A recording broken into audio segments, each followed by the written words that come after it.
most civilized people are out of touch with reality because they confuse the world as it is with the world as they think about it, talk about it, and describe it.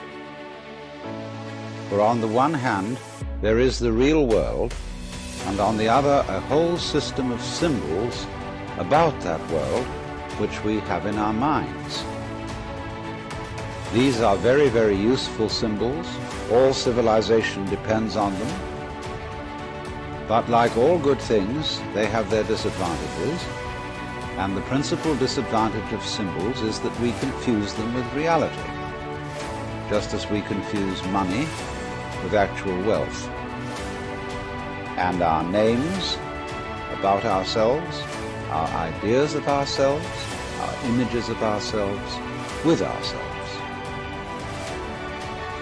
Now, of course, reality, from a philosopher's point of view, is a dangerous word. A philosopher will ask me, what do I mean by reality? Am I talking about the physical world of nature? Or am I talking about a spiritual world? Or what? And to that I have a very simple answer.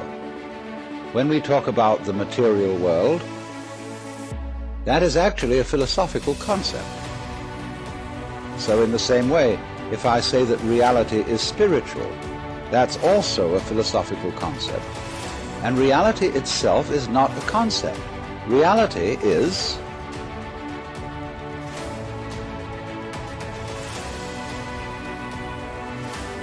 and we won't give it a name.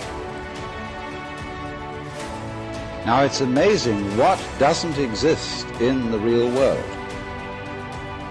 For example, in the real world, there aren't any things, nor are there any events. That doesn't mean to say that the real world is a perfectly featureless blank. It means that it is a marvelous system of wiggles in which we descry things and events in the same way as we would project images on a Rorschach blot, or pick out particular groups of stars in the sky and call them constellations, as if they were separate groups of stars. Well, they're groups of stars in the mind's eye, in our system of concepts.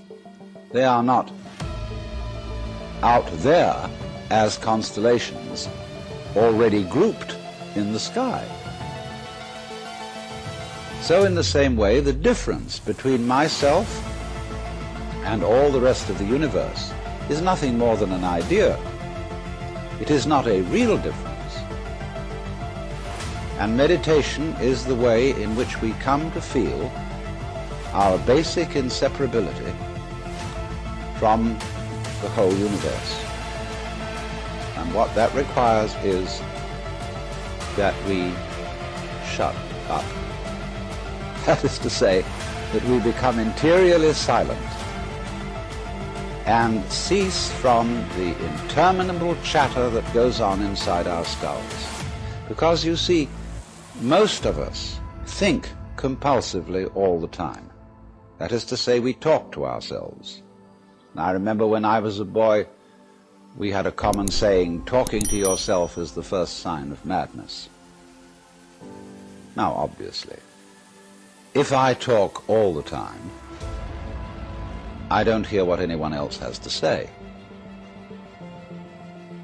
And so in exactly the same way, if I think all the time, that is to say, if I talk to myself all the time, I don't have anything to think about except thoughts. And therefore I'm living entirely in the world of symbols, and I'm never in relationship with reality. All right, now that's the first basic reason for meditation. But there is another sense, and this is going to be a little bit more difficult to understand, why we could say that meditation doesn't have a reason, or doesn't have a purpose. And in this respect, it's unlike almost all other things that we do, except perhaps making music and dancing.